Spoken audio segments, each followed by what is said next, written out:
जय हिंद साथियों, स्वागत है एक बार फिर से आपका एक नई वीडियो में। और आज है रीट पात्रता के लिए राष्ट्रीय शिक्षा नीति 2020 के टॉपिक, ठीक, जो कि आपके एग्जाम के लिए बहुत इंपॉर्टेंट टॉपिक है। इससे आपके एग्जाम में 3 से 4 क्वेश्चन जरूर बनेंगे, इतना मान के चलिए आप लोग, ठीक। तो उसी को ध्यान में रखकर ये टॉपिक लाया गया है आप लोगों के लिए।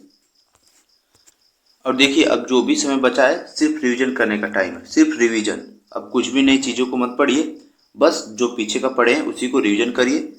और आपका एग्जाम 27 फरवरी, जो कि अब पास में ही है, तो उसको ध्यान में रखकर अच्छे से आप लोग तैयारी करिए, ठीक। तो चलिए देखते हैं आज के पहले प्रश्न से। पहला प्रश्न है, एनईपी 2020 के अध्यक्ष कौन है? नेशनल एजुकेशन पॉलिसी यानी राष्ट्रीय शिक्षा नीति 2020 के अध्यक्ष कौन है? कौन है? डॉक्टर के कस्तूरी रंगन। यहाँ पे रंगन है, डॉक्टर के कस्तूरी रंगन। और देखिए, ये सभी क्वेश्चन मोस्ट इंपॉर्टेंट प्रश्न है, अच्छे से माइंड में याद कर लीजिए, ऐसे ही क्वेश्चन और ऐसे ही आंसर भी, ठीक। अगला प्रश्न है, नई शिक्षा नीति 2020 में मानव संसाधन विकास मंत्रालय को क्या नाम दिया गया है? नई शिक्षा नीति 2020 में मानव संसाधन विकास मंत्रालय को क्या नाम दिया गया है? क्या नाम दिया गया है? शिक्षा मंत्रालय। क्या नाम दिया गया है? शिक्षा मंत्रालय। अगला प्रश्न है, शिक्षा नीति 2020 में 10+2 शिक्षा का नया पैटर्न क्या है? नया पैटर्न क्या है? तो अब नया पैटर्न बन गया है 5+3+3+4।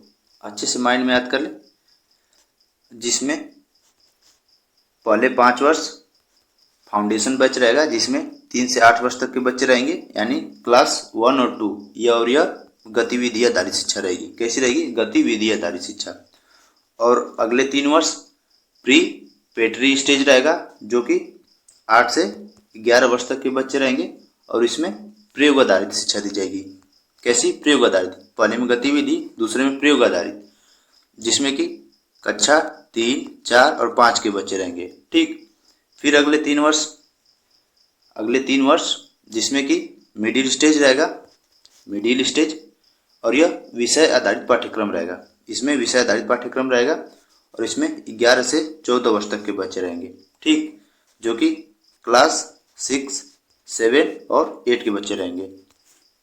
और अगले 4 वर्ष, जो अगला 4 वर्ष रहेगा, उसमें उच्च स्तर की शिक्षा दी जाएगी, उच्च स्तर सेकेंडरी स्टेज, जिसमें 14 से 18 वर्ष तक के बच्चे, जो कि क्लास 9, 10 और 11, 12 के बच्चे, ठीक। तो इसको अच्छे से आप लोग ध्यान रखें। अगला प्रश्न है, नई शिक्षा नीति 2020 में कौशल विकास पाठ्यक्रम किस वर्ग से शुरू होगा? नई शिक्षा नीति 2020 में कौशल विकास पाठ्यक्रम किस वर्ग से शुरू होगा? तो कब से स्टार्ट हो जाएगा? क्लास 6 से ही, कक्षा 6 से ही स्टार्ट हो जाएगा आपका कौशल विकास पाठ्यक्रम। अगला प्रश्न है, नई शिक्षा नीति 2020 में एक छात्र को उसकी मातृभाषा में न्यूनतम कितनी कक्षा तक पढ़ाया जाना चाहिए? तो कितनी कक्षा तक पढ़ाया जाना चाहिए? क्लास 5 तक, कक्षा 5 तक। अगला प्रश्न है, एनईपी का फुल फॉर्म क्या है? एनईपी का फुल फॉर्म क्या है? तो एनईपी का full form national education policy, राष्ट्रीय शिक्षा नीति, नेशनल एजुकेशन पॉलिसी। अगला प्रश्न है, नई शिक्षा नीति 2020 में किस पाठ्यक्रम को समाप्त कर दिया गया है? नई शिक्षा नीति 2020 में किस पाठ्यक्रम को समाप्त कर दिया गया है? तो एमफिल को समाप्त कर दिया गया है, इसको हटा दिया गया है पाठ्यक्रम से। अगला प्रश्न है, भारत में कितने वर्षों के बाद नई शिक्षा नीति लागू की गई है? यह जो आई है 2020, यह कितने वर्ष के बाद लागू की गई है नई शिक्षा नीति? तो पहली तो आई थी 1968 में, और दूसरी आई थी 1986 में, और यह आई है 2020 में। तो 86 से 2020 टोटल 34 वर्ष बाद। कितने वर्षों के बाद आई है? 34 वर्षों के बाद आई है।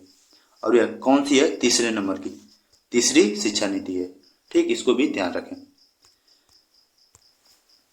अगला प्रश्न है, राष्ट्रीय शिक्षा नीति 2020 में छात्र और शिक्षक का अनुपात क्या रखा गया है? छात्र और शिक्षक का अनुपात क्या रखा गया है? 30:1, 30:1। अगला प्रश्न है, राष्ट्रीय शिक्षा नीति 2020 के अनुसार राष्ट्रीय मूल्यांकन केंद्र किसके लिए बनाया जाएगा? राष्ट्रीय मूल्यांकन केंद्र किसके लिए बनाया जाएगा? बच्चों के लिए। किसके लिए? बच्चों के लिए बनाया जाएगा। अगला प्रश्न है, छात्रों के आकलन के लिए राष्ट्रीय मूल्यांकन केंद्र बनाया गया है, जिसका नाम क्या है? उसका नाम क्या है जो राष्ट्रीय मूल्यांकन केंद्र बनाया गया है? तो उसका नाम है परख। क्या नाम है? परख। अगला प्रश्न है, दीक्षा पोर्टल किससे संबंधित है? दीक्षा पोर्टल किससे संबंधित है? तो देश में शिक्षकों के कौशल को विकसित करना। देश में शिक्षकों के कौशल को विकसित करना दीक्षा पोर्टल का यही उद्देश्य है। ठीक। अगला प्रश्न है, राष्ट्रीय शिक्षा नीति 2020 क्या सिफारिश करती है? राष्ट्रीय शिक्षा नीति 2020 क्या सिफारिश करती है? तो बहुभाषावाद को।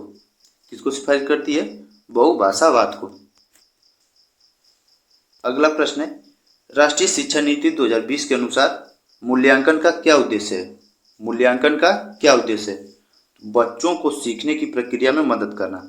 बच्चों को सीखने की प्रक्रिया में मदद करना मूल्यांकन का यह उद्देश्य है। अगला प्रश्न है, राष्ट्रीय शिक्षा नीति 2020 में प्री स्कूल स्तर 3 के लिए उपयोग की गई पारिभाषिक शब्दावली क्या है? पारिभाषिक शब्दावली क्या है? बाल वाटिका। क्या है? बाल वाटिका। अगला प्रश्न है, राष्ट्रीय शिक्षा नीति 2020 पूरे देश के लिए प्राथमिक स्तर पर किस भाषा को निर्देश के माध्यम से प्रस्तावित करती है?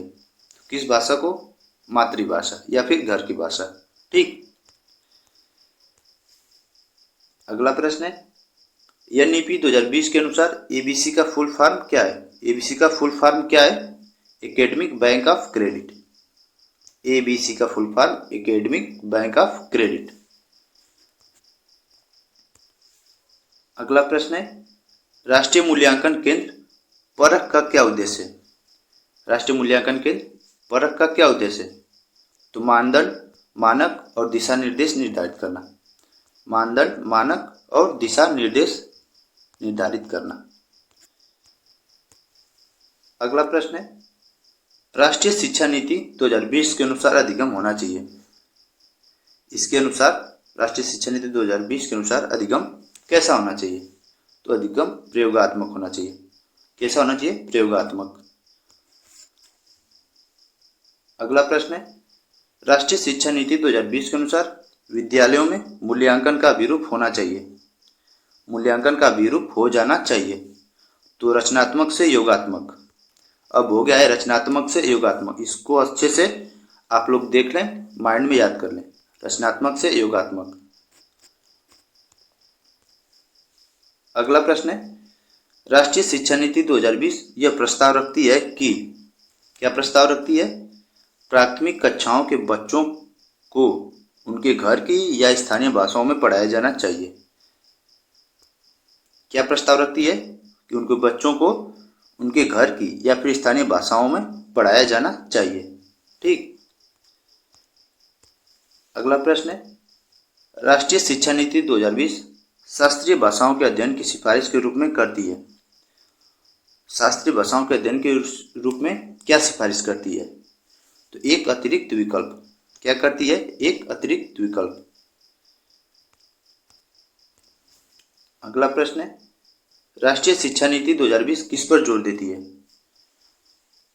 राष्ट्रीय शिक्षा नीति 2020 किस पर जोर देती है? तो पाठ्यक्रम का लचीलापन। पाठ्यक्रम का लचीलापन। अगला प्रश्न है, राष्ट्रीय शिक्षा नीति 2020 के अनुसार विद्यार्थियों का रिपोर्ट कार्ड जो अभिभावकों को दिया जाएगा वह होगा, कैसा होगा? जो विद्यार्थी की प्रगति व विशिष्टता को प्रतिबिंब करे। क्या करे? विद्यार्थी की प्रगति और विशिष्टता को प्रतिबिंब करे। अगला प्रश्न, नई शिक्षा नीति 2020 किसने तैयार की है? नई शिक्षा नीति 2020 किसने तैयार की है? तो किसने तैयार की है? के कस्तूरी रंगन समिति। के कस्तूरी रंगन समिति। अगला प्रश्न है, जीडीपी का कितना प्रतिशत केंद्र सरकार द्वारा नई शिक्षा नीति 2020 में खर्च किया जाएगा?